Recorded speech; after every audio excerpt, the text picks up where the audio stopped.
So, welcome to another edition of Keep Polite with the World, and the World Will Keep Polite with You podcast.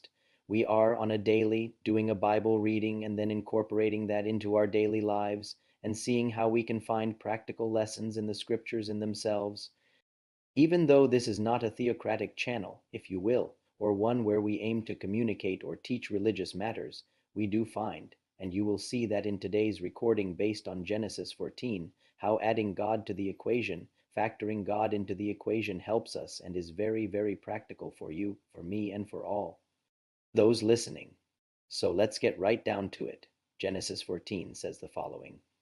Now in the days of Amraphel, king of Shinar, Arioch, the king of El-Lasarchad or Laomer, king of Elam and Tidal king of Gwaim, these made war with Bera, king of Sodom, Bersha, king of Gomorrah, Shenab king of Admah, Shemeber king of Zeboim, and the king of Bela, that is, Zoar. All of these joined forces at the valley of Siddim, that is, the Salt Sea. They had served Chade or Laomer for 12 years, but they rebelled in the 13th year. So in the 14th year Chade or Laomer and the kings who were with him came and defeated the Repha, Imanasha, Troth, Karnaim, the Zuzim and Ham, the Emim in Shava, Kiriah the Im, and the Horites in their mountain of Seir down to El Paran, which is at the wilderness. Then they turned back and came to En Mishpat, that is, Kadesh, and conquered the whole territory of the Amalekites and also the Amorites who were dwelling in Hazazon Tamar. At this point the king of Sodom went on march, and also the king of Gomorrah, the king of Admah, the king of Zeboim, and the king of Bela, that is, Zoar. And they drew up in battle formation against them in the valley of Siddim, against Chade or Laomer, king of Elam, Tidal, king of Gwaim, Amraphel, king of Shinar, and Arioch, the king of El-Lasar, for kings against the five. Now the valley of Siddim was full of bitumen pits, and the kings of Sodom and Gomorrah tried to escape and fell into them, and those who remained fled the mountainous region. Then the victors took all the goods of Sodom and Gomorrah and all their food and went on their way. They also took Lot, the son of Abram's brother, who was dwelling in Sodom, as well as his goods, and they continued on their way. After that, a man who had escaped came and told Abram the Hebrew. He was then dwelling among the big trees of Mamre, the Amorite, the brother of Eshcol and Aner. These men were allies of Abram. Thus Abram heard that his relative had been taken captive. With that he mobilized his trained men, 318 servants born in his household, and went in pursuit up to, and during the night he divided his forces, and he and his servants attacked and defeated them, and he pursued them up to Hobah, which is north of Damascus. He recovered all the goods, and he also recovered Lot his relative, his goods, the women, and the other people. After Abram returned from defeating Chade or Laomer and the kings who were with him, the king of Sodom went out to meet Abram at the valley of Shaveh, that is the valley of the king, and Melchizedek, king of Salem, brought out bread and wine. He was priest of the Most High God. Then he blessed him and said, Blessed be Abram by the Most High God, maker of heaven and earth, and praised be the Most High God who has handed your oppressors over to you. And Abram gave him a tenth of everything. After that the king of Sodom said to Abram, Give me the people, but take the goods for yourself. But Abram said to the king of Sodom, I raise my hand in an oath to Jehovah, the Most High God, maker of heaven and earth, that I will not take anything that is yours from a thread to a sandal lace, so that you may not say I made Abram rich. I will take nothing except what the young men have already eaten. As for the share of the men who went with me, Aner, Eshcol, and Mamre, let them take their share. How long did that reading take? Roughly 4 minutes and 45 seconds of reading. It really begs to ask the question, could we spare 5 minutes to see what the Bible says? And we find so many interesting points here. For example, in verses 2 and 3. Remember how in the last episode we said that the grass wasn't always greener on the other side? Well, what we read in the very beginning of chapter 14 proves it to be true. You see, Lot had chosen the territory that seemed greener and better watered, and yet almost as soon as he did, war broke out between different kings of that area, all close to Abram too. But nowhere does it say that Abram and his family were affected or in danger because of this war. Why do you think that is? Remember that God, Jehovah, had told him he would bless him and take care of him? This is part of that blessing and care. So some might ask then, Does this mean that no servants of God are ever affected by any type of calamity? No, not at all. It would make God unfair and biased. People, anyone, may be in the wrong place at the wrong time, and so it may befall them a group or as individuals, but never as a whole. Since God had personally promised Abraham that he would bless him and that his progeny or descendants would be as many as the particles of sand, it wouldn't make sense that the root would be cut off. Or killed, would it? What we do see is how much God keeps his promises. Personally, I'm convinced that it's humans who leave God and never the other way around. I can attest to the fact that we leave or abandon God because of our sinful ways. Trust me, I know. A few years ago, I made the mistake of choosing to be with someone who was brought up in a Catholic private school, but not only did she not believe in God, but also refused to believe in God and did everything opposite or contrary to what God says is right. There is a saying in Spanish which says there is no worse blind than he who doesn't want to see for himself. This was the case for her, but also for me. I was brought up believing in God, and yet I threw my entire life off course for choosing to be with this person, which in turn affected my faith, my life, of course, my objectives, my relationship with my family, and even with this person, as well as some things in my present. As anyone who might know about this, most find it hard to trust me because of one wrong choice that I made in the past to be with this person. What does this mean? First, that the grass isn't always greener on the other side. We can't reiterate this enough. And even if it is, it's grass anyway, and grass dies and dries out. It becomes yellow or brown depending on the season. So think about that. Grass may be greener on the other side, but it's just grass, and it dries becomes yellow depending on the season. What exactly do I mean by that? It may be beautiful, it may seem worthwhile, but even such things cannot make a relationship, a friendship, a job or money everlasting. Even love can fade or be lost from one day to the next, sadly. And if it does, we have to carry on and live our lives. One love that never fades or dies, however, is that love that God feels for us, so much so that even when we leave Him, He's still there, showing us love, care, and waiting for our return. First, remember that without God, we are nothing, and only in His pastures is the grass always greener, lush, and healthy. That's absolutely true. So why, all of a sudden, are we talking about war between kings? It sounds like we've jumped back to medieval times. Well, the fact that people were already choosing kings to rule over them proves that sometimes mankind can be a bit foolish. We don't always make the best decisions, whether it's for selfish reasons or a desire for power. We fight to be free and independent, yet we hand our power over to the first politician who charms us. Now, let me be clear. Authorities must be respected and rules must be followed. Otherwise, society would be chaotic, but we weren't meant to govern ourselves, much less others. In this story, there are three kings to keep in mind for the future, though they aren't named here: a king of the north, a king of the south, and the ultimate king. We're already seeing a division of power in the scriptures, but look what kingship and war leads to. Lot was taken captive because he selfishly chose territory that looked good on the surface. The grass was greener, but the trees around it were poisoned. This reminds me of a song by Dashboard Confessional, In the Shade of Poisoned Trees.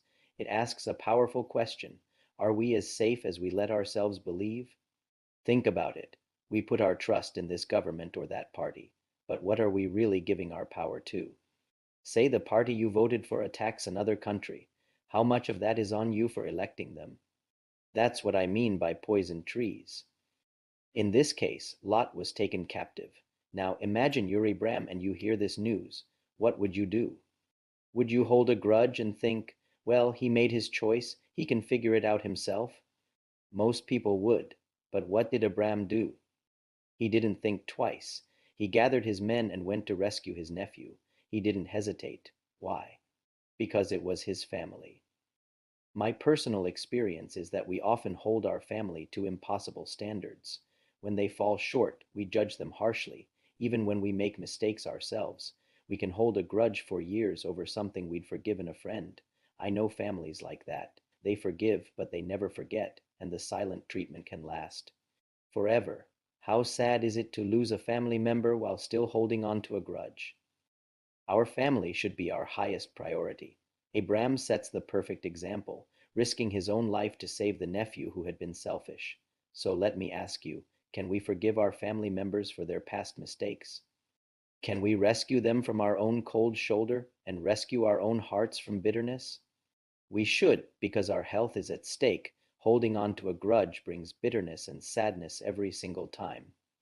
Now, verses 18 through 20 talk about how Abram was blessed by other kings and how God's name was exalted because of his actions. But how was Abram able to do this against kings who were more powerful? God's blessing and support were his strength. How did he get it, and how can we? He stuck to God and invoked his name.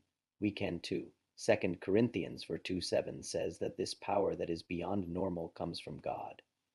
We can ask for this strength, even if it's just to be patient with the silly people around us. You know the feeling, right? The driver who cuts you off, the neighbor blasting music. We get convinced we're surrounded by idiots. For that reason alone, we need endurance and patience.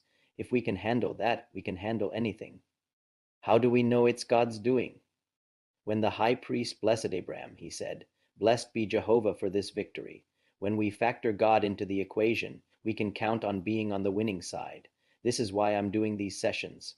I'm not a preacher or a pastor. I just know what makes sense. I've lived my life both away from God and close to God, and I can honestly tell you I've never been better. I feel more confident, and I can actually sleep at night with a clear conscience. Why? I factored God into the equation. He's always there, and when He's part of our life, things just go more smoothly because we have hope. It worked for Abram, it worked for Noah. Why wouldn't it work for us? So, what's one way to factor God into our lives? Something as simple as mentioning His name. When we use the name Jehovah, we become more careful about what we say and do, so we don't misrepresent Him. Abram did this with the king of Sodom, who offered him goods in exchange for people. Abram refused, saying, "I will accept nothing from you, not even a sandal lace, so that you won't say Abram is rich because of me." There's a good kind of pride in that. Abram wanted to succeed on his own terms, with God's help, just as Jehovah had promised. If he accepted gifts from the king, the glory wouldn't go to God. A few weeks ago, I was reminded to never ask for favors, but to do all I can on my own. It might be harder, but there is a huge sense of satisfaction when you know you got where you are because you strove for it.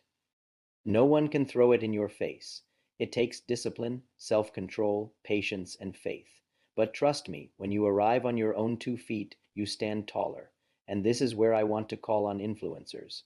Use your influence for good, not just for profit. Influence people to practice good values in their daily lives, not just to buy stuff for your sponsors. If you're up for that challenge, contact me.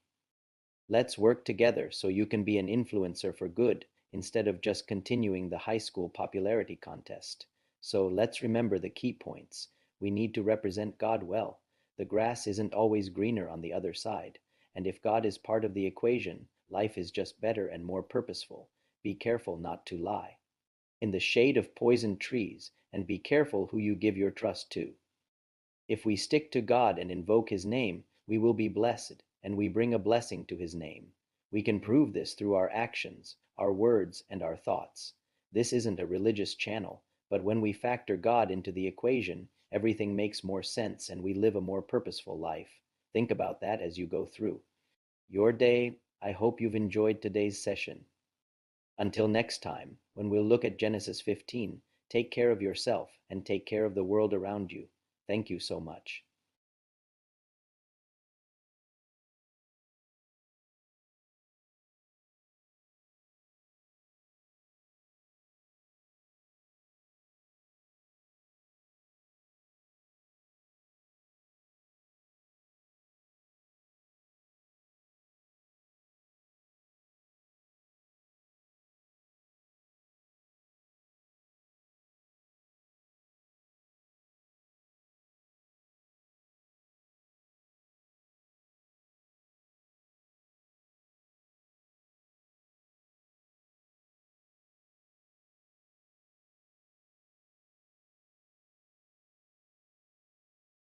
Bienvenidos a otra edición del podcast.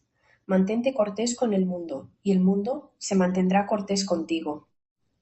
Estamos a diario haciendo una lectura de la Biblia y luego incorporando eso a nuestra vida diaria y viendo cómo podemos encontrar lecciones prácticas en las propias Escrituras.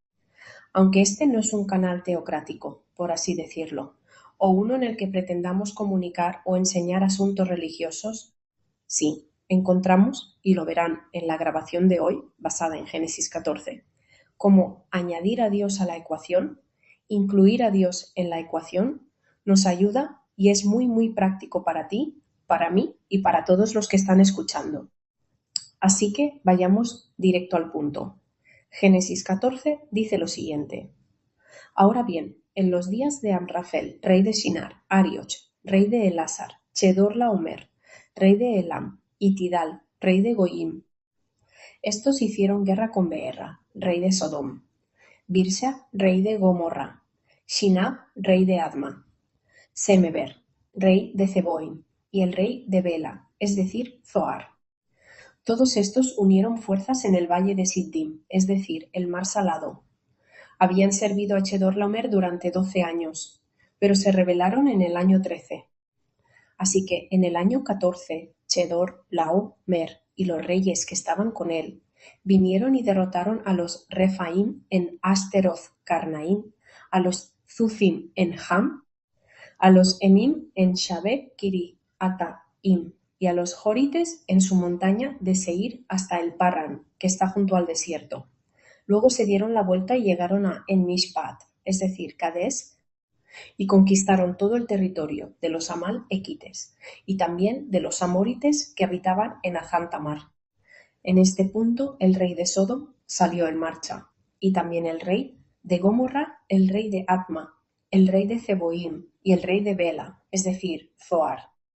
Y se colocaron en formación de batalla contra ellos en el valle de Siddim, contra Chedorlaomer, rey de Elam, Tidal, rey de Goim, Amrafel, rey de Shinar, y Arió, rey de Elásar. 4 reyes contra 5.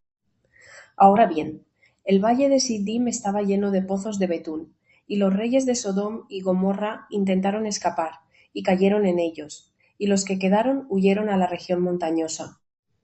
Entonces los vencedores se llevaron todos los bienes de Sodom y Gomorra y todos sus alimentos, y siguieron su camino.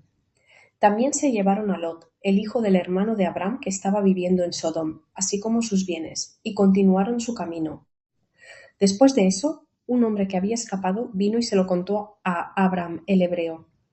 Él entonces estaba viviendo entre los grandes árboles de Mamre, el Amorite, el hermano de Escol y Aner. Estos hombres eran aliados de Abram. Así, Abram oyó que su pariente había sido llevado cautivo. Con eso, movilizó a sus hombres entrenados, 318 siervos nacidos en su casa, y fue en persecución hasta Dan.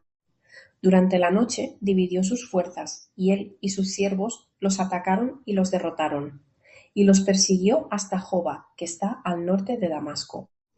Recuperó todos los bienes, y también recuperó a Lot, su pariente, sus bienes, a las mujeres y a las demás personas. Después de que Abram regresó de derrotar a Chedorlaomer y a los reyes que estaban con él, el rey de Sodom salió a encontrarse con Abram en el valle de Shabé, es decir, el valle del rey. Y Melchizedec, rey de Salem, sacó pan y vino. Él era sacerdote del Dios Altísimo. Entonces lo bendijo y dijo: Bendito sea Abram por el Dios Altísimo, hacedor del cielo y de la tierra. Y alabado sea el Dios Altísimo que ha entregado a tus opresores en tu mano. Y Abram le dio la 10ª parte de todo. Después de eso, el rey de Sodom le dijo a Abram: Dame a la gente, pero toma los bienes para ti.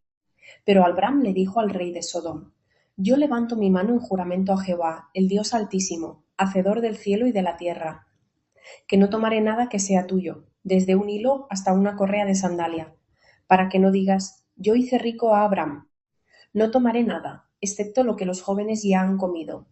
En cuanto a la parte de los hombres que fueron conmigo, Aner, Escol y Mamre, que tomen ellos su parte. ¿Cuánto tiempo tomó esa lectura? Aproximadamente 4 minutos y 45 segundos de lectura. Realmente plantea la pregunta: ¿podríamos dedicar 5 minutos a ver qué dice la Biblia? Y encontramos tantos puntos interesantes aquí. Por ejemplo, en los versículos 2 y 3. ¿Recuerdas cómo en el último episodio dijimos que la hierba no siempre era más verde del otro lado? Bueno, lo que leemos al mismo comienzo del capítulo 14 demuestra que es verdad. Verás, Lot había escogido el territorio que parecía más verde y mejor regado, y sin embargo, casi tan pronto como lo hizo, estalló una guerra entre diferentes reyes de esa zona, todos cerca de Abraham también. Pero en ninguna parte dice que Abraham y su familia se vieran afectados o en peligro por esta guerra. ¿Por qué crees que es así? ¿Recuerdas que Dios Jehová le había dicho que lo bendeciría y cuidaría de él? Esto es parte de esa bendición y cuidado. Entonces algunos podrían preguntar, ¿significa esto que ningún siervo de Dios se ve jamás afectado por algún tipo de calamidad? No, para nada. Haría a Dios injusto y parcial. Las personas, cualquiera, pueden estar en el lugar equivocado en el momento equivocado, y así puede sobrevenirles como grupo o como individuos, pero nunca como un todo. Dado que Dios le había prometido personalmente a Abraham que lo bendeciría, y que su progenie o descendientes serían tantos como las partículas de arena, no tendría sentido que la raíz fuera cortada o destruida, ¿verdad? Lo que sí vemos es cuánto cumple Dios sus promesas. Personalmente, estoy convencido de que son los humanos los que abandonan a Dios, y nunca al revés. Puedo dar fe de que dejamos o abandonamos a Dios por nuestros caminos pecaminosos. Créeme, lo sé. Hace unos años cometí el error de elegir estar con alguien que fue criada en una escuela privada católica, pero no solo no creía en Dios, sino que también se negaba a creer en Dios e hizo todo lo opuesto o contrario a lo que Dios dice que es correcto. Hay un dicho en español que dice que no hay peor ciego que el que no quiere ver por sí mismo. Ese era su caso, pero también el mío. Yo fui criado creyendo en Dios y, sin embargo, descarrilé toda mi vida por elegir estar con esta persona, lo que a su vez afectó mi fe, mi vida, por supuesto, mis objetivos, mi relación con mi familia e incluso con esta persona, así como algunas cosas en mi presente. Como cualquiera que pueda saber sobre esto, a la mayoría le cuesta confiar en mí por una mala elección que hice en el pasado, estar con esta persona. ¿Qué significa esto? Primero, que la hierba no siempre es más verde del otro lado. No podemos reiterar esto lo suficiente. Y aun si lo es, sigue siendo hierba de todos modos. Y la hierba muere y se seca. Se vuelve amarilla o marrón dependiendo de la estación. Así que piensa en eso. La hierba puede ser más verde del otro lado, pero es solo hierba. Y se seca, se vuelve amarilla dependiendo de la estación. ¿Qué es exactamente lo que quiero decir con eso? Puede ser hermosa, puede parecer que vale la pena, pero incluso esas cosas no pueden hacer que una relación, una amistad, un trabajo o el dinero sean eternos. Incluso el amor puede desvanecerse o perderse de un día para otro, tristemente. Y si eso ocurre, tenemos que seguir adelante y vivir nuestras vidas. Un amor que nunca se desvanece ni muere, sin embargo, es ese amor que Dios siente por nosotros. Tanto es así que incluso cuando lo dejamos, Él sigue ahí, mostrándonos amor, cuidado y esperando nuestro regreso.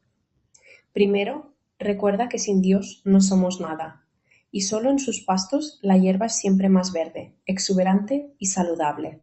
Eso es absolutamente cierto. Entonces, ¿por qué de repente estamos hablando de guerra entre reyes?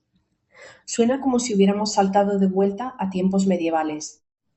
Bueno, el hecho de que la gente ya estuviera eligiendo reyes para gobernar sobre ellos demuestra que a veces la humanidad puede ser un poco necia. No siempre tomamos las mejores decisiones, ya sea por razones egoístas o por deseo de poder.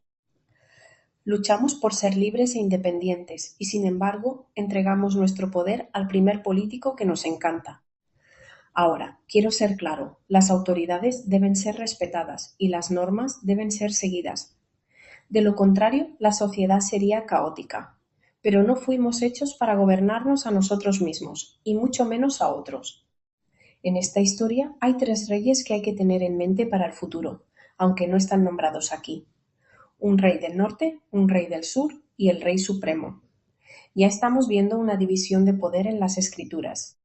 Pero mira a qué conducen el reinado y la guerra. Lot fue llevado cautivo porque eligió egoístamente un territorio que se veía bien en la superficie. La hierba era más verde, pero los árboles alrededor estaban envenenados. Esto me recuerda a una canción de Dashboard Confessional, In the Shade of Poison Trees. Plantea una pregunta poderosa. ¿Estamos tan seguros como nos permitimos creer? Piénsalo. ¿Ponemos nuestra confianza en este gobierno o en aquel partido? ¿Pero a qué le estamos dando realmente nuestro poder? Digamos que el partido al que votaste ataca a otro país. ¿Cuánto de eso recae en ti por haberlos elegido? A eso me refiero con árboles envenenados. En este caso, Lot fue llevado cautivo. Ahora imagina que eres Abraham y escuchas esta noticia. ¿Qué harías? ¿Guardarías rencor y pensarías, bueno, él hizo su elección, que se las arregle solo? La mayoría lo haría. ¿Pero qué hizo Abraham? No lo pensó dos veces. Reunió sus hombres y fue a rescatar a su sobrino. No dudó. ¿Por qué? Porque era su familia. Mi experiencia personal es que a menudo exigimos a nuestra familia estándares imposibles. Cuando no llegan a esos estándares, los juzgamos duramente, incluso cuando nosotros cometemos errores. Podemos guardar rencor durante años por algo que perdonaríamos en un amigo. Conozco familias así. Perdona, pero nunca olvida, y el trato de silencio puede durar para siempre. ¿Qué tan triste es perder a un familiar mientras todavía te aferras a un rencor? Nuestra familia debería ser nuestra prioridad más alta.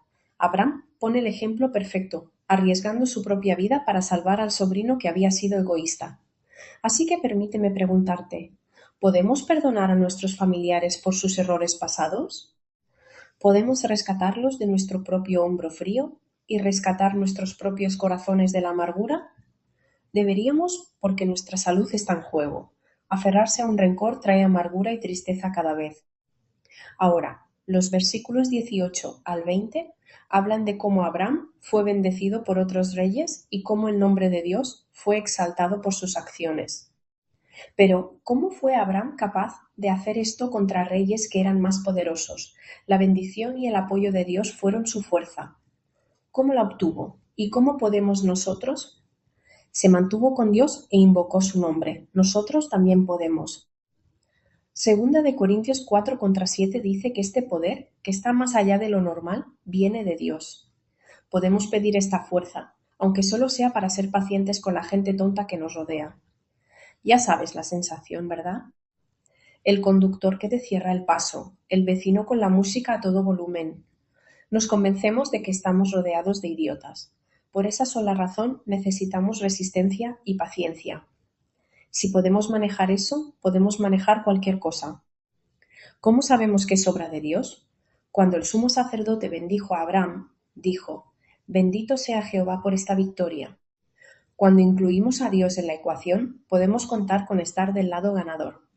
Por eso estoy haciendo estas sesiones. No soy predicador ni pastor, solo sé lo que tiene sentido. He vivido mi vida tanto lejos de Dios como cerca de Dios, y honestamente puedo decirte que nunca he estado mejor. Me siento más confiado, y de hecho, puedo dormir por la noche con la conciencia tranquila. ¿Por qué? Incluí a Dios en la ecuación. Él siempre está ahí, y cuando Él es parte de nuestra vida, las cosas simplemente van más suaves, porque tenemos esperanza. Funcionó para Abraham, funcionó para Noé. ¿Por qué no funcionaría para nosotros? Entonces, ¿cuál es una manera de incluir a Dios en nuestras vidas? Algo tan simple como mencionar su nombre. Cuando usamos el nombre Jehová, nos volvemos más cuidadosos con lo que decimos y hacemos, para no representarlo mal. Abraham hizo esto con el rey de Sodoma, que le ofreció bienes a cambio de la gente.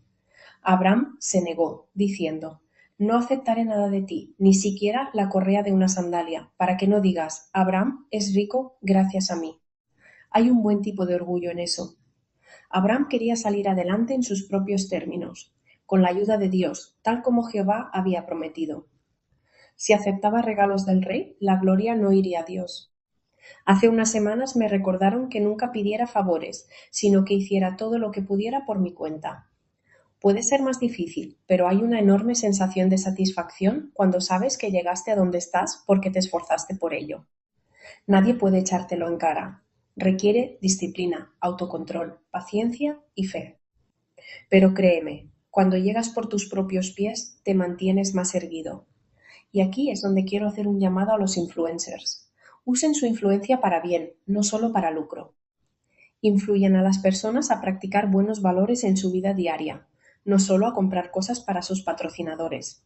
Si están listos para ese desafío, contáctenme.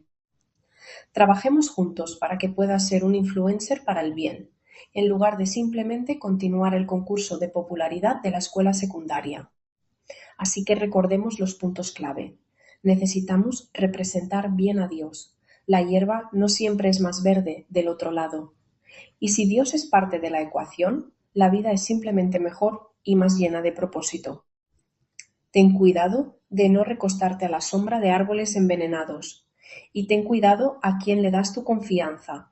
Si nos mantenemos con Dios e invocamos su nombre, seremos bendecidos y traemos una bendición a su nombre. Podemos demostrar esto mediante nuestras acciones, nuestras palabras y nuestros pensamientos. Este no es un canal religioso, pero cuando incluimos a Dios en la ecuación, todo tiene más sentido y vivimos una vida con más propósito. Piensa en eso mientras avanzas en tu día. Espero que hayas disfrutado la sesión de hoy. Hasta la próxima vez, cuando veremos Génesis 15. Cuídate a ti mismo y cuida del mundo que te rodea. Muchas gracias.